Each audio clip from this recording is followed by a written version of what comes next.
आपका आपके YouTube channel Anita शोकन पर स्वागत है। और today we are discussing about government budget. तो गवर्नमेंट बजट क्या है, हमने अपने पिछले लेक्चर में डिस्कस किया था कि ये क्या है। तो कमिंग ईयर्स के लिए जो गवर्नमेंट की प्लानिंग है उसको क्या रिफ्लेक्ट करता है गवर्नमेंट बजट, कि आने वाले वर्ष में जो अनुमानित आय कितनी होगी और सरकार अनुमानित व्यय कहाँ कहाँ करेगी, ये हमारा क्या होता है गवर्नमेंट बजट। तो इसमें हमारे क्या हैं, दो चीज़ें हैं, budget receipts and budget expenditure. तो दो है कि एक तो हम आने वाले साल से कहाँ से कितनी इनकम प्राप्त होगी, कहाँ कितना खर्च करेंगे। तो दो प्रकार से budget receipts and budget expenditure. Budget receipts हमारी दो होती हैं, revenue receipts and capital receipts. अब रेवेन्यू रिसिप्ट्स क्या होती हैं हमारी, देखो क्या होता है कि कुछ फ्रेंड्स आए हैं आपके घर, आपने अभी भी एज क्या है 60 ईयर है, और क्या हुआ गाड़ी चलानी सीखी है, फ्रेंड्स को बिठाया और गाड़ी लेकर चले गए, ना लाइसेंस लिया ना जो इम्पोर्टेंट डॉक्यूमेंट्स हैं आरसी वगैरह वो आपने रखी हैं, और आगे मिल गया पुलिसमैन, उसने आपको रोका और आपका चालान काट के 5,000 रुपये का आपके हाथ में थमा दिया। तो क्या था, क्योंकि आपसे आरसी मांगी, आपसे आपका जो लाइसेंस है ड्राइविंग वो मांगे, आपके पास तो कुछ भी नहीं था, आप तो सिर्फ शो ऑफ करने के लिए निकल गए थे, यार दोस्तों के साथ घूमने के लिए, ये दिखाने के लिए कि मुझे गाड़ी आती है। तो वहाँ से आपसे जो 5,000 रुपये लिए वो किसके, क्या उस पुलिसमैन की पॉकेट में जाएगा? नहीं। जो चालान कटा है वहाँ वो किसके पास जाएगा? गवर्नमेंट के पास। तो गवर्नमेंट की रिसिप्ट्स है, वो पैसा आया है, एक्सपेंडिचर में पैसा जाएगा, वहां से पैसा आ रहा है, तो पैसा आया किसके पास? गवर्नमेंट के पास।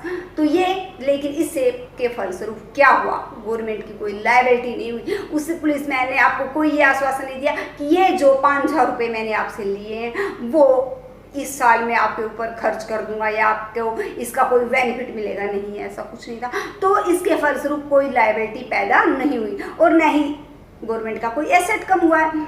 तो हम अब क्या करेंगे, बजट जो हमारा रेवेन्यू रिसिप्ट्स हैं वो रिसिप्ट्स जो हमारी गवर्नमेंट की कोई लायबिलिटी क्रिएट नहीं करती, जो दो विशेषताएं रखती हैं। फर्स्ट, एक तो वो गवर्नमेंट की कोई लायबिलिटी को क्रिएट नहीं करती, दूसरा वो एसेट्स को कम नहीं करती। लायबिलिटी मतलब देता, भाई लिया है तो देना है, ऐसा कुछ नहीं है, भाई ले लिया तो ले लिया, एक तरफा था, ये कोई टेंशन नहीं कि मुझे कभी देना ही, वो देना ही नहीं, एक बार हजम तो हजम। जरा टैक्स है, सरकार क्या कर लेती है, टैक्स लेती है, डायरेक्ट और इनडायरेक्ट। टैक्स से सरकार के पास इनकम आई, लेकिन ये नहीं है कि आज टैक्स लिया है कल ये बेनिफिट देना है, या उस टैक्स लिया उस पर्टिकुलर व्यक्ति को मुझे कुछ देना, नहीं, वो कोई टेंशन नहीं। टैक्स लेने से सरकार की कोई एसेट कम होता है। तो इस प्रकार से वो रिसिप्ट्स जो दो विशेषताएं रखती हैं, these receipt do not create any corresponding liability to the government, और दूसरी विशेषता हमारी क्या है, do not cause any reduction in asset of the government, government के एसेट को भी कम नहीं करती। तो रेवेन्यू रिसिप्ट्स में हमारे दो प्रकार की रिसिप्ट्स आती हैं, एक तो टैक्स रिसिप्ट्स है, दूसरी नॉन टैक्स रिसिप्ट्स हैं। टैक्स रिसिप्ट्स जो टैक्स को लेने से हमें मिलती हैं उनको हम क्या कहते हैं, टैक्स रिसिप्ट्स कहते हैं। तो टैक्स हमारा क्या होता है, टू टाइप्स होता है, direct tax and indirect tax. तो मोटे तौर पर हम करते हैं, डायरेक्ट टैक्स कौन से होते हैं, जो जिस व्यक्ति पर लगाया जाता है, फाइनल जो बर्डन होता है वो उसी व्यक्ति पर पड़ता है। कहने का वाला प्रारंभिक बोझ और अंतिम बोझ एक ही व्यक्ति पर पड़ता है, उस टैक्स की टैक्स शिफ्टिंग पॉसिबल नहीं है। इनकम टैक्स है, ये डायरेक्ट टैक्स है, क्योंकि आपकी इनकम है, आप पर लगा, आप किसी दूसरे पर उसको टाल नहीं सकते। तो वो टैक्स जिसको की टैक्स शिफ्टिंग पॉसिबल नहीं होती, जिसको टाला नहीं जा सकता, वो टैक्स हमारे क्या है, डायरेक्ट टैक्सेज हैं। इनकम टैक्स है, प्रॉपर्टी टैक्स है, प्रॉफिट टैक्स है, ये सारे टैक्स हमारे किस में आते हैं, डायरेक्ट टैक्स में आते हैं। इनडायरेक्ट टैक्स जिनकी टैक्स शिफ्टिंग की जा सकती है, कि जिनको टाला जा सकता है, सरकार किसी से लेती है और वो व्यक्ति उनको आगे किसी और से ले लेता है। इस तरह से हमारा क्या है, एक प्रोड्यूसर है, उस पर उत्पादन कर लगा, उसने वस्तु प्रोड्यूस की, उत्पादन कर लगा, लेकिन उसने वो कर क्या है, टैक्स किस में ऐड कर दिया, प्राइस में ऐड करके कंज्यूमर से ले लिया, तो वो टैक्स शिफ्टिंग होगी। एक फैन खरीद के ले आए, हमें तो पता भी नहीं होता कि इसमें टैक्स लगा हुआ है, तो वो बर्डन तो हम पर डाल दिया जाता है, कंज्यूमर पर डाल दिया जाता है। तो वहाँ जहाँ पर टैक्स पॉसिबिलिटी है कि सरकार ने हमसे नहीं लिया, सरकार ने प्रोड्यूसर से लिया, उत्पादन कर, बिक्री कर, ये सारे टैक्स जो हमारे क्या होते हैं, आयात निर्यात पर जो टैक्स लगते थे, वो सारे के सारे टैक्स क्या हैं, हमारे इनडायरेक्ट टैक्स हैं। लेकिन ये तो हम पहले की बात कर रहे हैं। आज की बात करें, अब हम 2020 में हैं, तो आज की बात करें तो जीएसटी, गुड सर्विस टैक्स। तो गुड सर्विस टैक्स एक ही, इन सभी टैक्स को हमने इरेज कर दिया, इनके नाम पर हम गुड सर्विस टैक्स ले आए। ये हमारा क्या इनडायरेक्ट टैक्स है कि गुड्स पर भी लगता है, सर्विसेज पर भी लगता है, कि गुड्स पर जितना भी हम सेल्स वगैरह करते हैं, बिक्री वगैरह, ये सारे टैक्स इसके अंदर आ गए। सर्विस पर आपने होटल में खाना खाया, वहाँ आप पर जो टैक्स लगा, तो होटल वालों ने उन होटल के खाने पर टैक्स लगा, उन्होंने आपके खाने पर से निकाल लिया, आप पर लग गया, तो ये भी हमारा सर्विसेज टैक्स हो गया, गुड सर्विस टैक्स। ये हमारा क्या है, मेन आज का इंडिया का इनडायरेक्ट टैक्स है। तो हमारा मतलब ये था कि ये रेवेन्यू रिसिप्ट कैसे हैं। रेवेन्यू रिसिप्ट से देखो टैक्स ले लिया, कभी नहीं देना, एक तरफा है, अंदर पैसा आ गया, कोई हमने वादा नहीं करना, कुछ नहीं करना, ना कभी माइंड में टेंशन है कि कभी देना, नो। तो इस प्रकार से ना इससे कोई लायबिलिटी कम होती है, तो इससे कोई हमारी लायबिलिटी क्रिएट नहीं और कोई एसेट भी कम नहीं हुआ। ऐसा नहीं कि गवर्नमेंट का कोई एसेट कम हुआ है, नहीं, ये एक तरफा थे, सरकार के पास पैसा आ गया। दूसरा हमारा क्या है, नॉन टैक्स रिसिप्ट्स। टैक्स को छोड़कर जो अलग प्रकार की रिसिप्ट्स हैं वो किस में आती हैं, वो भी इसमें हमारी आती है रेवेन्यू रिसिप्ट्स में। फीस है, फीस क्या है, हम कई बार क्या लेते हैं, गवर्नमेंट से कुछ फैसिलिटीज़ लेते हैं। इस प्रकार से हमने जन्म और मृत्यु का रजिस्ट्रेशन करवाया तो रजिस्ट्रेशन फीस दे दी, हमने जमीन नाम करवाई तो भूमि की रजिस्ट्रेशन फीस दी, उसी प्रकार कोर्ट फीस देते हैं, हम पासपोर्ट की फीस देते हैं, तो ये फीस हैं। तो ये सरकार ऐसा नहीं है कि वो जो हम फीस सर्विसेज ले रहे हैं उनकी लागत दे रहे, नहीं, उनके बदले सरकार क्या ले लेती है, कुछ चार्जेस हमसे ले लेती है। तो ये भी हमारे लिए क्या है, नॉन टैक्स रिसिप्ट्स हैं। पैसा तो सरकार के खजाने में आया है और वो देना भी नहीं है कभी। तो दूसरा हमारा है लाइसेंस एंड परमिट। इसमें क्या होता है, काम करने की, यहाँ तो फीस और लाइसेंस एंड परमिट में क्या डिफरेंस क्या है कि वो तो हमें कुछ सेवा ली है, उस सेवा के बदले दिया, लेकिन ये हमने क्या सिर्फ काम करने की परमिशन ली है तो हमें देनी पड़ रही है। जिस प्रकार से इंपोर्ट और एक्सपोर्ट करने की परमिशन ली है हमने, ड्राइविंग लाइसेंस बनवाया है, सिर्फ गाड़ी को ड्राइव करने की परमिशन ली है, तो ये इसलिए होता है, शराब बेचने की परमिशन ली है कि कुछ लोगों को क्या किया जा सके, उस काम को करने से रोका जा सके। जिस तरह से जिनकी एज 18 ईयर नहीं है, उसका लाइसेंस नहीं बनता कि उनको गाड़ी चलाने से रोका जा सके। हर कोई शराब न बेचे, इसके लिए लाइसेंसिंग जारी किया जाए, कुछ व्यक्तियों को उस काम को करने से रोका जाए। लेकिन तो इसके फलस्वरूप क्या होता है, सरकार के पास इनकम तो आ जाती है, वो कभी देनी भी ना, उससे हमारे एसेट कम हो रहे। तो ये भी हमारी क्या है, नॉन टैक्स रिसिप्ट है। और कौन सी है, रेवेन्यू रिसिप्ट है।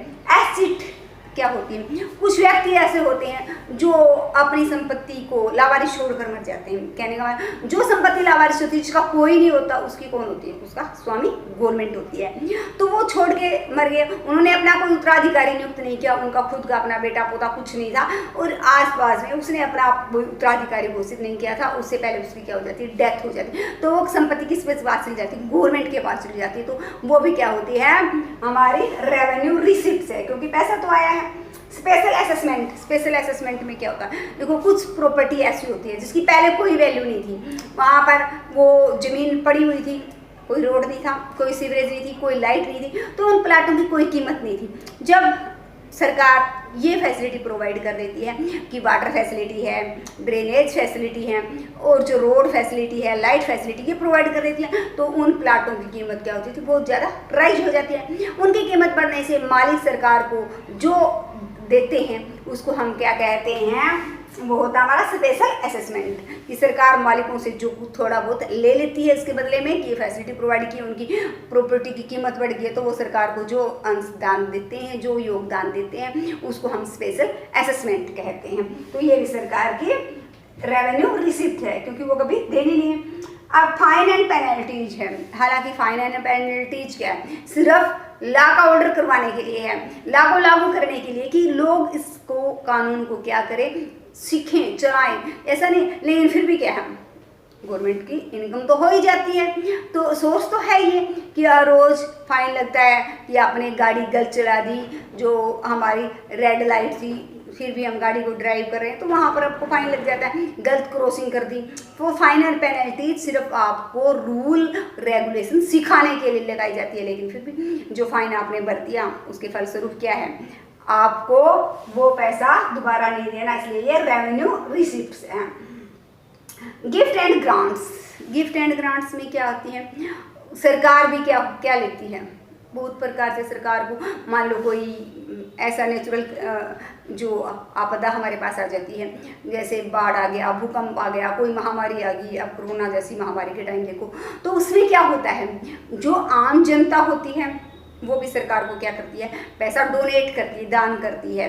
कोरोना में देख लो एक एक व्यक्ति ने कितना कितना दान किया है, तो ये प्रधानमंत्री राहत कोष में राज्य में अलग अलग जगह पर क्या करती है, दान करते हैं। तो वो इसमें हमारा आता है कि गिफ्ट एंड ग्रांट्स, की सरकार को गिफ्ट एंड ग्रांट्स से भी क्या हो जाती है, आय हो जाती है। और जो गिफ्ट और ग्रांट सरकार को मिले वो देने नहीं है, न उससे कोई एसेट्स कम हुआ है। तो ये है हमारा, दूसरे देशों से भी गिफ्ट एंड ग्रांट्स की कई बार कोई आक्रमण हो जाता है, युद्ध हो जाता है, तो वो भी हमें क्या कर देते हैं, ग्रांट दे देते हैं, गिफ्ट दे देते हैं, वो भी हमारी इनकम का सोर्स होता है, तो इसलिए वो रेवेन्यू रिसिप्ट हैं।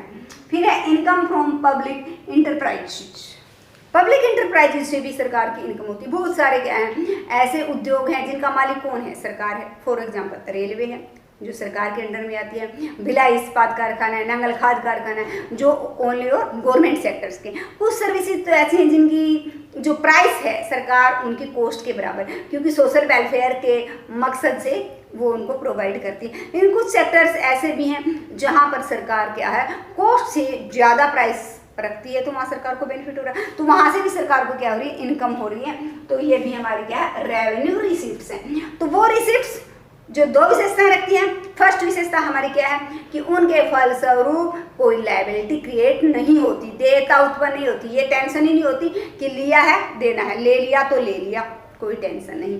दूसरा, इसके फलस्वरूप सरकार का कोई एसेट कम नहीं हुआ, एसेट कि हमारी कोई प्रॉपर्टी कम नहीं हुई। इस प्रकार से आप लोग दैनिक जीवन में क्या होते हैं कि कोई काम कर रहे हो, इनकम गेन करनी है, आपने क्या कर दिया, 5 किले थे 1 किला बेच दी, अरे बहुत गलत बात है। इनकम तो आ गई, मनी इनकम क्रिएट हो गई, लेकिन लायबिलिटी तो नहीं बढ़ी। लेकिन क्या हो गया, आपके जो एसेट थे वो कम हो गए। तो एसेट यहाँ पर सरकार का ना एसेट कम हो रहा, ना कोई लायबिलिटी क्रिएट हो रही, भी कुछ नहीं देना, टेंशन क्रिएट नहीं हो रही। अब जो सेकंड है वो है हमारा कैपिटल रिसीट्स। तो टोटली ऑपोजिट किसके चलेंगे हम, रेवेन्यू रिसिप्ट्स के बिल्कुल उल्टा कर देंगे। तो यहाँ पर these receipts create liability for the government, कि वो रिसिप्ट जो गवर्नमेंट के लिए क्या करती है, लायबिलिटी क्रिएट करती हैं, और ये दीज रिसिप्ट रिड्यूस करेंगी या इंक्रीज करेंगी। तो इसमें क्या था हमारा, ये क्या करती थी, रिड्यूस नहीं करती थी, लेकिन ये क्या करेंगी, रिड्यूस करेंगी। These receipts reduce the asset of the government, capital receipt में, क्योंकि इससे बिल्कुल उल्टा करना है। ये लायबिलिटी क्रिएट नहीं करती थी, ये एसेट को रिड्यूस नहीं करती थी, ये लायबिलिटी क्रिएट करेंगी और एसेट को क्या करेंगे, रिड्यूस करेंगी। कहने का मतलब एग्जाम्पल के रूप में, हमें कोई भारी भरकम सा काम कराना है, उसके लिए हमें कई मिलियंस की ज़रूरत होती है। तो जो मिलियंस में हमें रुपया लेना है वो हम क्या करते हैं, मान लो दूसरे देशों से उधार लेना, हमें कोई भाखड़ा बांध जैसा बांध बनाना है या कोई इतना बड़ा प्रोजेक्ट हमें लगाना है, तो उसके लिए हमें क्या करना पड़ता है, तो कई करोड़ मिलियंस जो पैसा है वो हम उधार लेते हैं। तो वो हमारा क्या हो गया, उधार लिया हमने किसी वर्ल्ड बैंक से उधार ले लिया, तो उसी दिन सिर में टेंशन होगी, देना है, और देना भी किसके साथ है, विद इंटरेस्ट देना है, और भी ज़्यादा टेंशन होगी। तो दे क्रिएट लायबिलिटी, देता उत्पन्न कर दिए, भाई लिया है तो देना है, वो टेंशन सिर में उसी दिन से स्टार्ट करना शुरू कर दी, सिर फोड़ना स्टार्ट हो गया कि टेंशन में हम उसी दिन से आ गए। तो फिर ये लायबिलिटी हमारे क्या करती हैं, एसेट को भी कम करती हैं, कि हम शेयर वगैरह बेचते हैं। अब हमने कह दिया कि इतने दिन में हम आपका पैसा नहीं लौटाएं तो हम आपको ये कंपनी बेच देंगे, कंपनी बेची गई तो हमारे क्या हो गई, एसेट कम हो गए। तो ये हमारे एसेट को भी क्या करती है, रिड्यूस करती है। अब इसमें कैपिटल रिसिप्ट्स में कौन कौन सी रिसिप्ट्स आती हैं, तो ये रिसिप्ट्स हैं रिकवरी ऑफ लोन्स की रिकवरी। देखो हमारी सरकार ने क्या होता है, राज्य सरकारों को, जो सेंटर बोल रहे राज्य सरकारों को भी लोन दिया है। लोन हमारे लिए क्या है, किसी दूसरी कंट्री को भी लोन दिया। लोन हमारे लिए क्या है, एक एसेट्स हैं।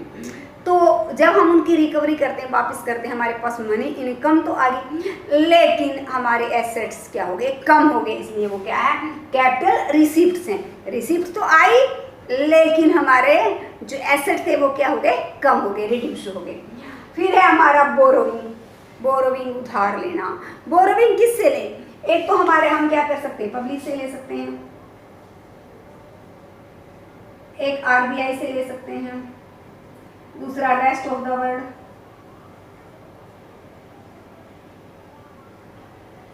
तीनों से ले सकते हैं। देखो क्या होता है हमारा कि कई बार देश में बहुत हम कह रहे हैं मुश्किल की घड़ी आ जाती है, जरूरत है देश को पैसे की, तो मान लो मोदी सरकार है, तो वो रिक्वेस्ट करते हैं, मोदी जी ने रिक्वेस्ट की जनता से कि आप हमारी ये प्रतिभूतियाँ खरीदो, कुछ समय बाद हम आपको ब्याज समेत ये पैसा लौटा देंगे। तो लोग क्या करते हैं, वो प्रतिभूतियाँ खरीदते हैं और गवर्नमेंट को पैसा क्या दे देते हैं, उधार दे देते हैं। तो वो हमारा क्या है, बोरोविंग फ्रॉम पब्लिक। गवर्नमेंट ने लोन लिया, किससे लोन लिया, पब्लिक से लोन लिया। फिर बोरोविंग फ्रॉम आरबीआई, इससे काम नहीं चला। फिर सरकार ने रिक्वेस्ट की किससे, आरबीआई से, कि हमें पैसा उधार दीजिए। तो आरबीआई नए नोट छापता है, गवर्नमेंट को पैसा उधार देता है, जिसको हम घाटे की वित्त व्यवस्था भी कहते हैं। तो इसके फलस्वरूप वहाँ से वो उधार ले सकता है। फिर रेस्ट ऑफ द वर्ल्ड, शेष विश्व से, दुनिया के अलग अलग देशों से। हमने अमेरिका से कहा, ट्रंप से, कि आप मेरे अच्छे दोस्त हो, मेरे देश में इतनी ज़रूरत है, कोरोना महामारी आई हुई है, आप मुझे इतने डॉलर का लोन दीजिए। तो जिस देश में हमारे अच्छे रिश्ते होते हैं, या फिर जो इंटरनेशनल मॉनेटरी फंड वगैरह है, हमारा IMF है, वर्ल्ड बैंक, वहाँ से हम लोन ले सकते हैं। तो ये हमारा रेस्ट ऑफ द वर्ल्ड में आता है। तो कैपिटल रिसिप्ट्स हैं, क्योंकि हमने बोरोविंग किया, उधार लिया है, तो क्या पैदा होगी, चाहे वो तीनों में से किसी से उधार लिया हो, पैदा होगी दिमाग में टेंशन कि लिया है, देना है, देना भी कैसे है, ब्याज के समेत देना है। तो टेंशन क्रिएट होगी, लायबिलिटी क्रिएट होगी। तो ये हमारी क्या है, कैपिटल रिसिप्ट्स हैं। और ये फिर हमारा अदर रिसिप्ट्स, इन सब के अलावा और भी जितनी भी रिसिप्ट्स हमारी आती हैं, उसमें मेन रूप से हम डिसइन्वेस्टमेंट को ले सकते हैं। डिसइन्वेस्टमेंट क्या है कि गवर्नमेंट जो इन्वेस्ट किया था उसको ही बेचकर खा रही है।